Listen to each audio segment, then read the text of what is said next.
Shalom, shalom. First and foremost, I want to give all honor and glory to Yahweh, Bashem, Mashiach, Yahweh Shai. I want to say peace and salutations to all the elders and brothers out there bringing out this truth with sincerity.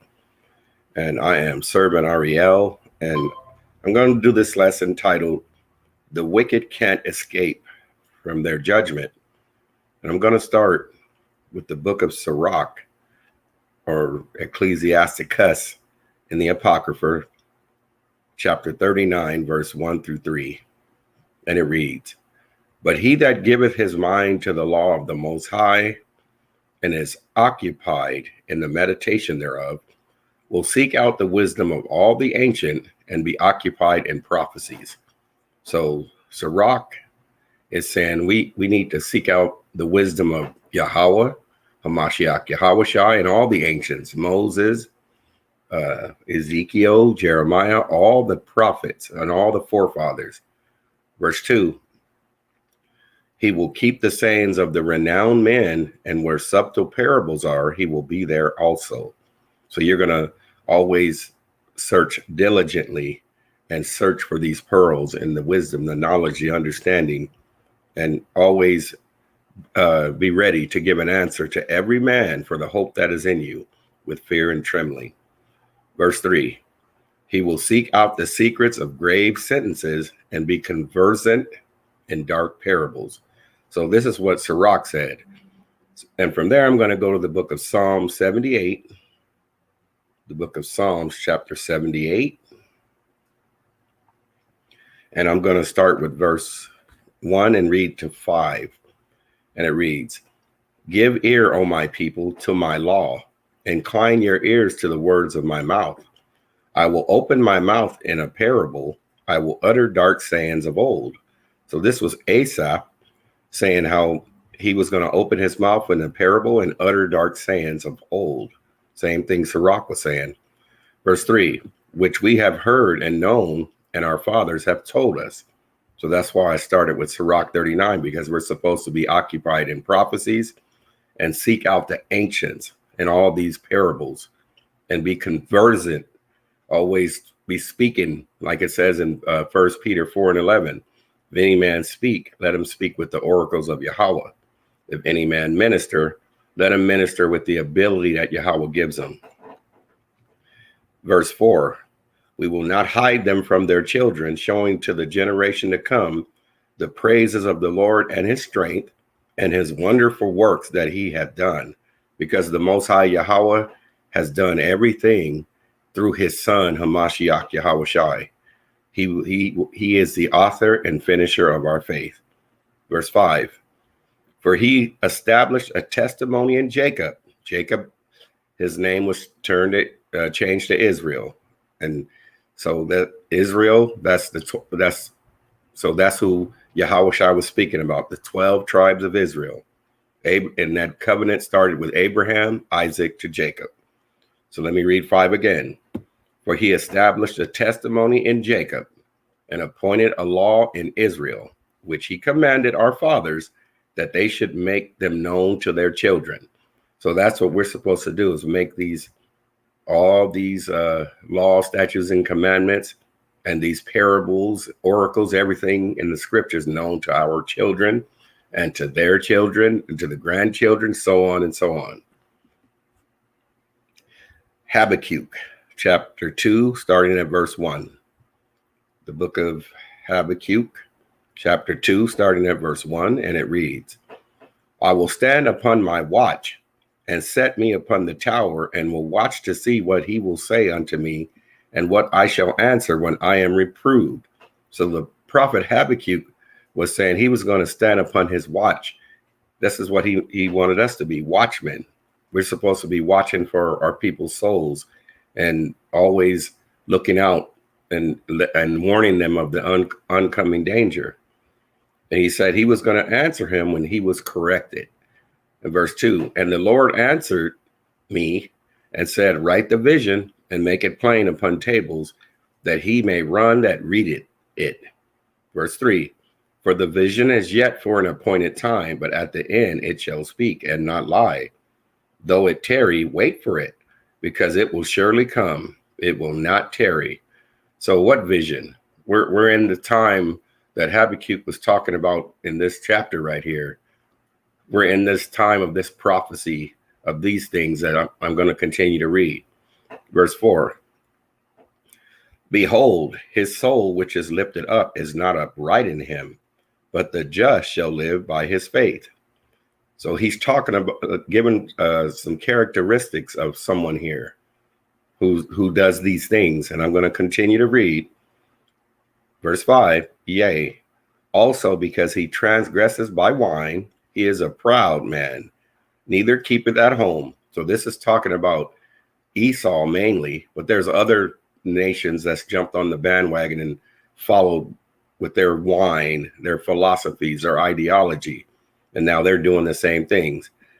Yeah, also because he transgresses by wine, he is a proud man, neither keepeth at home, who enlarges his desire as hell, and is as death, and cannot be satisfied, but gathereth unto him all nations, and heapeth unto him all people.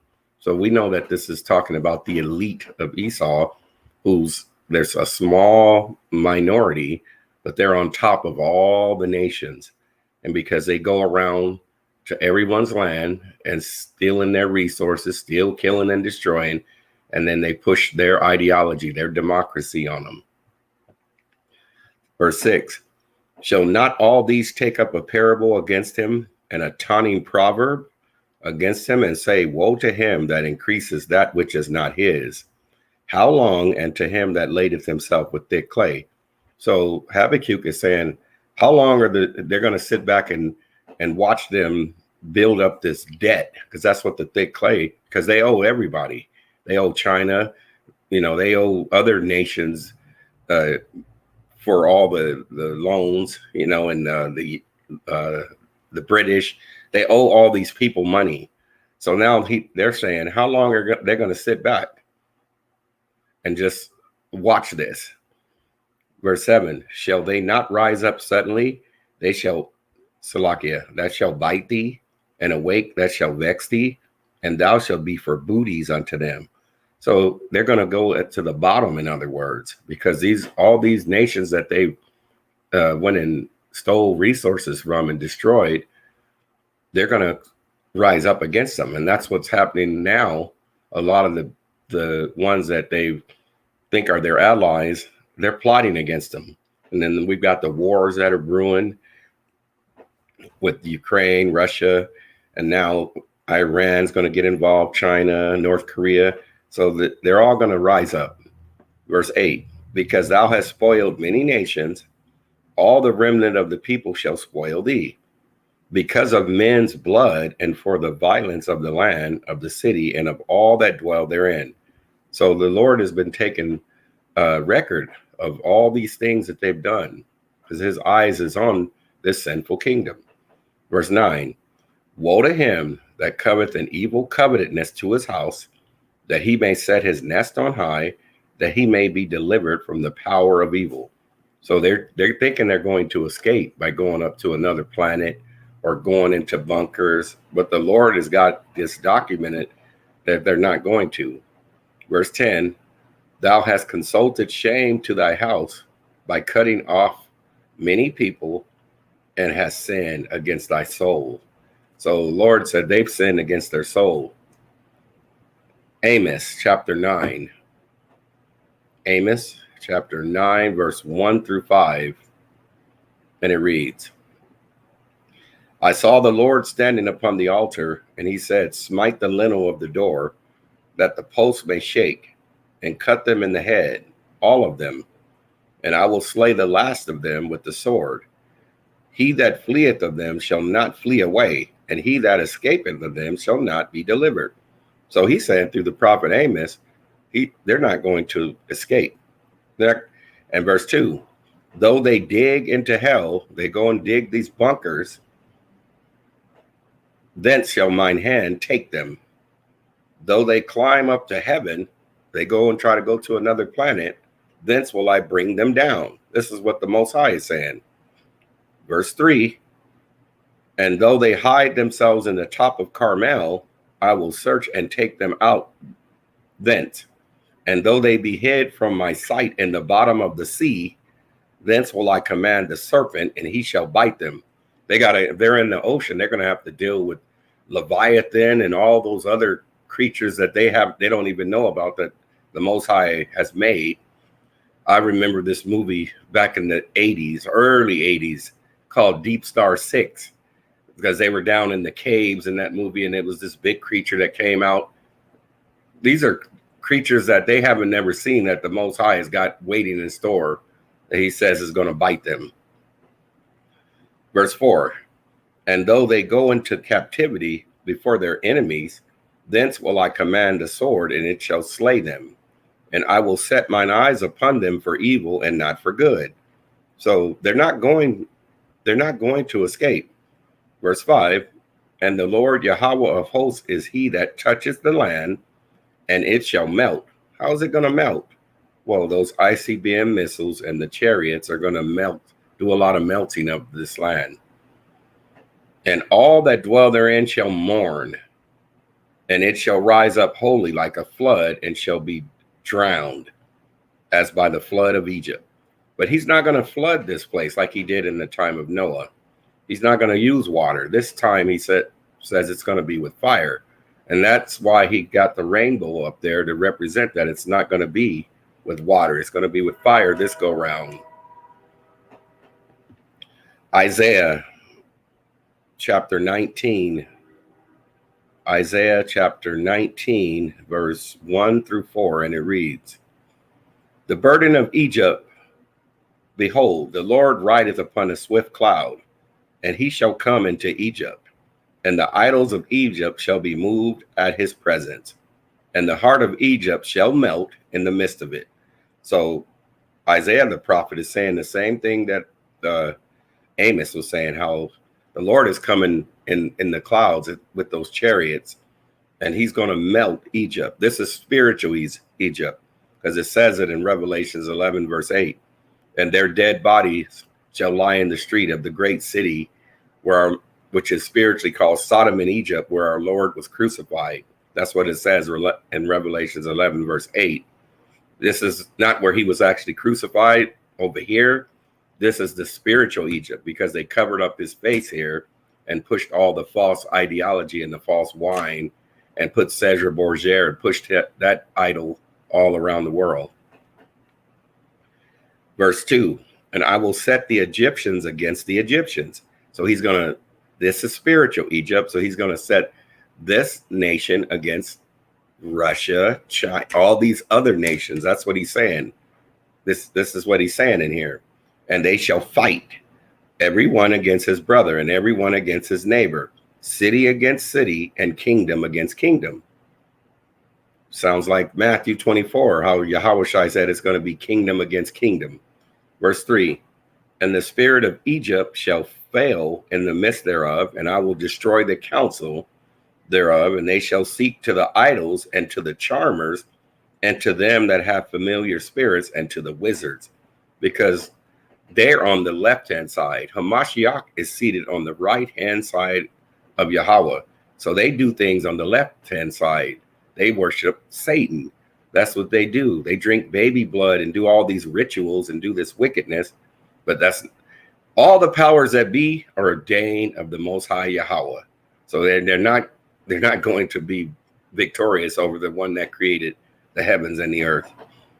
Verse 4, and the Egyptians will I give over in the hand of a cruel Lord, and a fierce king shall rule over them, saith the Lord of hosts. So let's see. It's going to be a cruel Lord. Let's go to the book of Isaiah, chapter 13 and verse 9. And it reads, behold, the day of the Lord cometh cruel. So Hamashiach is not coming with cotton candies and lollipops. He's not coming to give hugs and kisses. This is that cruel Lord that's going to be dealing with him. It says, behold, the day of the Lord cometh cruel, both with wrath and fierce anger, to lay the land desolate, and he shall destroy the sinners thereof out of it. This is what it says. So this is that cruel Lord that's coming. He's going to deal with them, and they're not going to win this fight. I'm going to stay in Isaiah 13. I'm going to jump up to verse 2 and read to verse 8. Lift ye up a banner upon the high mountain. Exalt the voice unto them. Shake the hand that they may go into the gates of the nobles. So that's what we're doing. We're bringing out this word. And the Lord, he told us to do these things. He said to preach the word and be instant, in season and out of season. Verse 3, I have commanded my sanctified ones. I have also called my mighty ones for mine anger, even them that rejoice in my highness. So he's called the ones that's been set apart, the ones that he chose from the foundation of the world. Verse 4 reads, the noise of a multitude in the mountains, like as a great people, a tumultuous noise of the kingdoms of nations gathered together. The Lord of hosts mustereth the host of the battle. So he's gathering all these nations over into the Middle East, which is the valley of Jehoshaphat. This is where he's gonna plead with them. Verse 5, they come from a far country, from the end of heaven, even the Lord and the weapons of his indignation to destroy the whole land. So this is what's coming. Verse 6, howl ye, for the day of the Lord is at hand. It shall come as a destruction from the Almighty. See, these are prophecies. What am I reading? The King James Holy Bible, the 1611. Verse 7, therefore shall all hands be faint, and every man's heart shall melt. Because he's going to destroy this place with the ICBM missiles and the chariots. Verse 8, and they shall be afraid. Pangs and sorrow shall take hold of them. They shall be in pain as a woman that travaileth, woman having a baby when her water breaks. They shall be amazed one at another. Their faces shall be as flames. So this is pretty clear what the Lord is saying through these prophets. Joel chapter 3, verse 1 through 2. The book of Joel chapter 3, verse 1 through 2. And it reads, for behold, in those days and in that time, when I shall bring again the captivity of Judah or Yehoiada and Jerusalem, and he's talking about the southern and the northern kingdom, all 12 tribes. Verse 2, I will also gather Salakia, all nations. He's going to gather all of them and bring them down into the valley of Jehoshaphat, and will plead with them there for my people and for my heritage Israel, whom they have scattered among the nations and parted my land. Because they took Jerusalem and all the rest of that land, which they're over there fighting with the Palestinians. They took all that land. All of that was where the 12 tribes were. That was the Holy Land. And now they polluted it. They've defiled it. So this is what he's talking about, how they parted his land. Joel chapter 1, verse 15. And it reads, alas, for the day of the Lord is at hand, and as a destruction from the Almighty shall it come. So it's been written already. It's coming, and there's nothing that we can do about it except be ready, like Hamashiach Yahushai said, be ready in season and out of season. Joel chapter 3, going back to 3, verse 9 through 14. And it reads, proclaim ye this among the Gentiles, prepare war, wake up the mighty men, let all the men of war draw near, let them come up. Verse 10, beat your plowshares into swords and your pruning hooks into spears. Let the weak say, I am strong. So this is him. It's a call. He's telling, because he's saying all these people are going to be prepared for this battle, and he's the one that's ushering it all in. Verse 11, assemble yourselves and come, all ye heathens, and gather yourselves together round about thither. Cause thy mighty ones to come down, O Lord. Verse 12, let the heathen be awakened and come up to the valley of Jehoshaphat, for there will I sit to judge all the heathens round about. So this is where they're all going to get their judgment. He's going to deal with all the nations over in the valley of Jehoshaphat. 13. Put ye in the sickle, for the harvest is ripe. Come, get you down, for the press is full. The fats overflow, for their wickedness is great. Verse 14. Multitudes, multitudes in the valley of decisions, for the day of the Lord is near in the valley of decisions. So this is what's on the way. It's nothing that we can do except be ready, like he said, in season and out of season. These are prophecies, and this is why I started with Sirach 39. He says we ought to be occupied. Those that are keeping these laws, he says we got to be occupied in prophecies.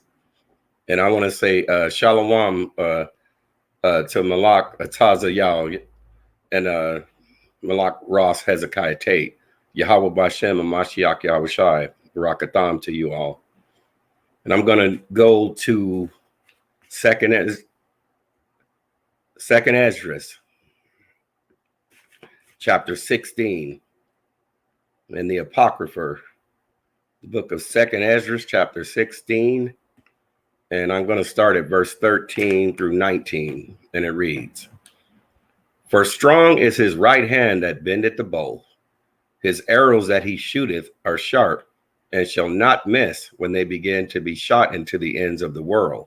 So this is talking about the ICBM missiles that he's getting these nations prepared to start shooting, because this is how they're going to get their judgment for touching the apples of his eyes. And that's talking about the 12 tribes of Yasharallah, Israel. 14. Behold, the plagues are sent and shall not return again until they come upon the earth. Verse 15. The fire is kindled and shall not be put out till it consume the foundation of the earth. So the Lord says he's going to do his pleasures. He's got some things that still have to happen. All these things that are in the prophecies, they have to happen. Verse 16, like as an arrow which is shot of a mighty archer returneth not backwards, even so the plagues that shall be sent upon earth shall not return again. So they're going to hit their targets, in other words, because the Lord is going to make sure they reach. Verse 17, woe is me, who will deliver me in those days? Well, the ones that are being obedient to the Most High, we can rest under the shadow of his wings and under his pavilion. That's what our hope and our faith is, that we get a seat on the chariots and be raptured during all this time. That's our faith. Verse 18, the beginning of sorrows and great mournings, the beginning of famine and great death, the beginning of wars, and the power shall stand in fear, the beginning of evils. What shall I do when these evils shall come? So we got to be ready in season and out of season and be obedient to what the Lord is telling us. Verse 19, behold, famine and plagues, tribulation and anguish are sent as scourges for amendments. So he's doing this to make things right, because the Most High is about just weight and balances. This is why all this has to happen. He's going to make things right. He's going to even the playing field, in other words, for what they've done to his people. Jeremiah chapter 51, the book of Jeremiah 51, and I'm going to read verse 1 through 3, and it reads, thus saith the Lord Yahweh, behold, I will raise up against Babylon and against them that dwell in the midst of them, that rise up against me, a destroying wind. Verse 2, and I will send unto Babylon fanners, that shall fan her, and shall empty her land, for in the day of trouble they shall be against her round about. Verse 3, against him that bendeth, let the archer bend his bow. It's talking about those people that he's given the technology to shoot those ICBM missiles. And against him that lifteth himself up in his brigadine, and spare ye not her young men, destroy ye utterly all her host. So all her armies, the Lord is going to deal with all these nations. Because when Mashiach, when he does all this, he's taking the crowns. He's going to deal with all of them. The book of Joel, chapter 2, verse 1 through 5. Joel 2, verse 1 through 5. Then it reads, Blow ye the trumpet in Zion, and sound an alarm in my holy mountain. Let all the inhabitants of the land tremble, for the day of the Lord cometh, for it is near at hand. So this can happen. We're in the times of prophecy. These things are happening. We don't know exactly when, but we have to preach this word and we have to be ready. Verse 2, a day of darkness and of gloominess, a day of clouds and of thick darkness, as the morning spread upon the mountains, a great people and a strong.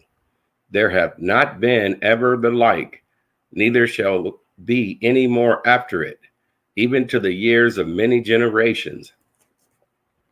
Verse 3, a fire devoureth before them. There's going to be a fire, but those missiles in the chariots start zapping. A fire devoureth before them, and behind them a flame burneth. The land is as the Garden of Eden before them, and behind them a desolate wilderness. Yea, and nothing shall escape them.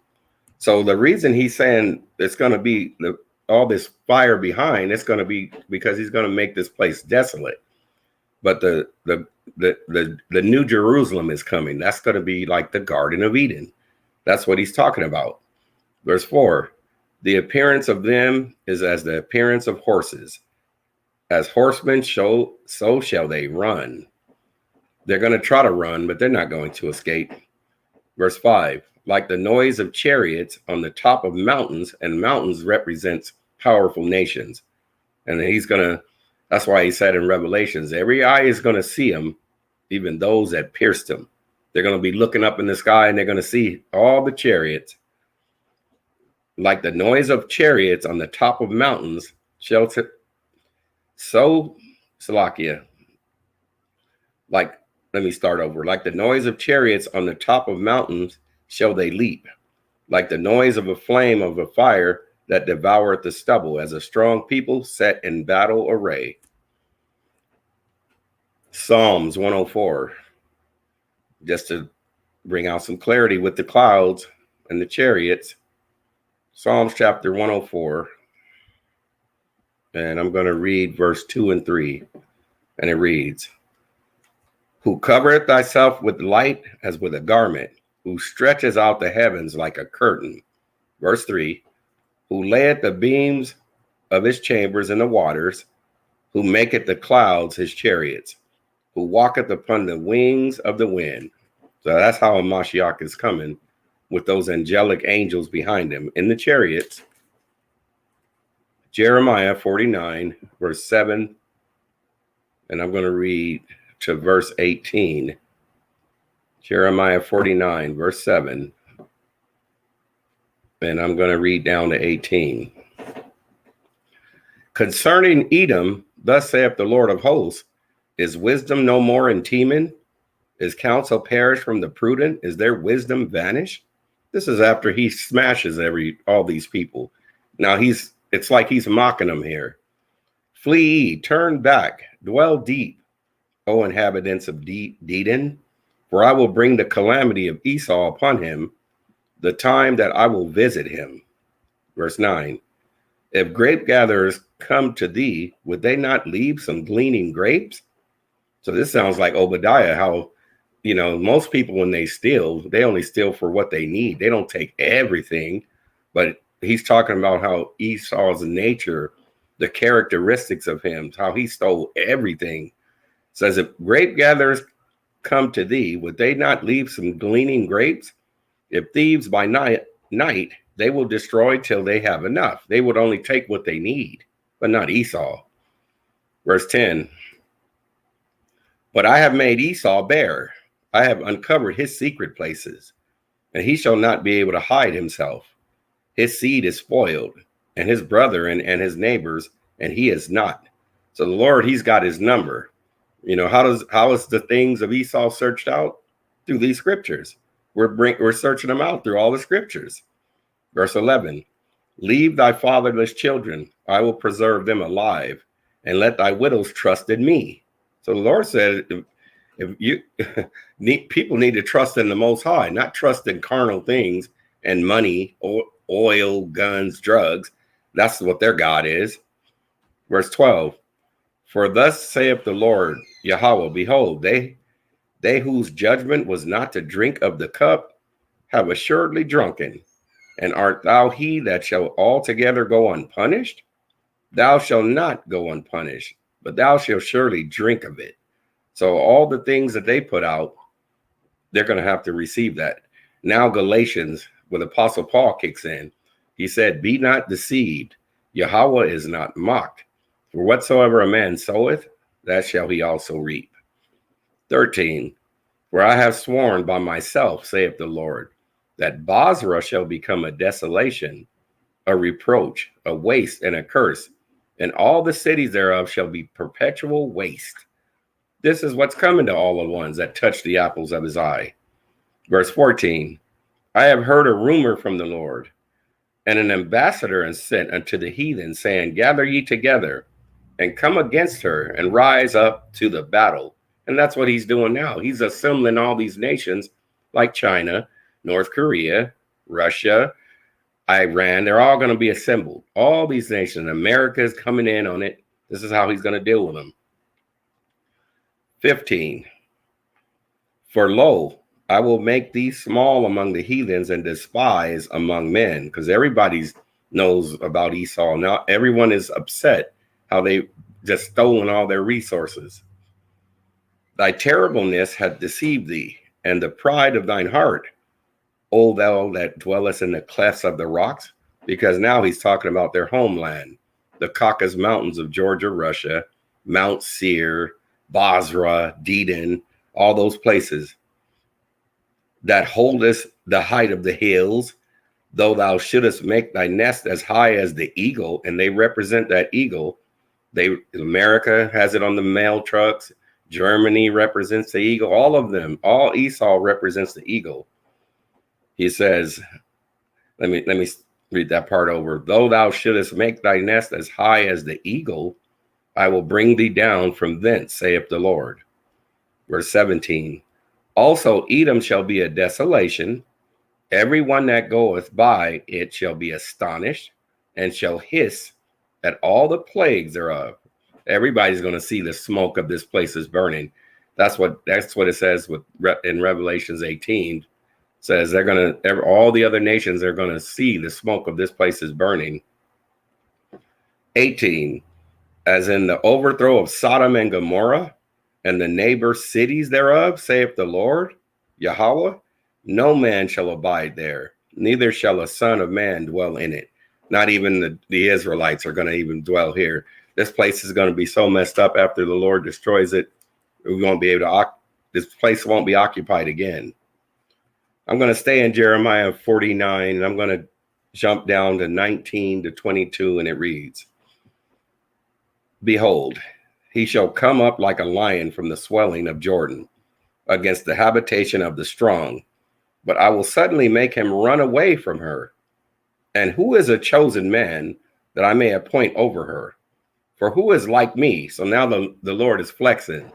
He's talking about his attributes. He said, who is like me? And who will appoint me the time? And who is that shepherd that will stand before me?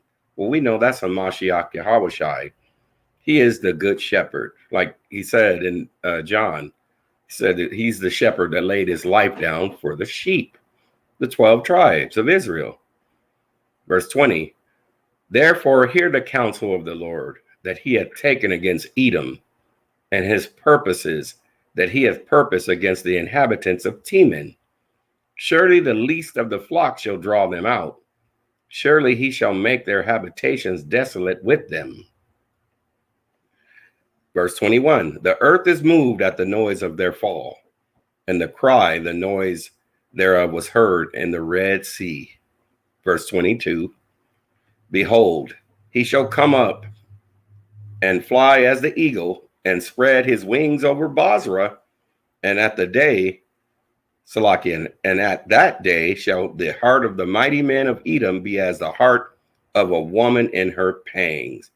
So he's going to be flying over with his chariots, and he's going to destroy Basra, Mount Seir, Esau. Basically, it's Esau. He's going to destroy them.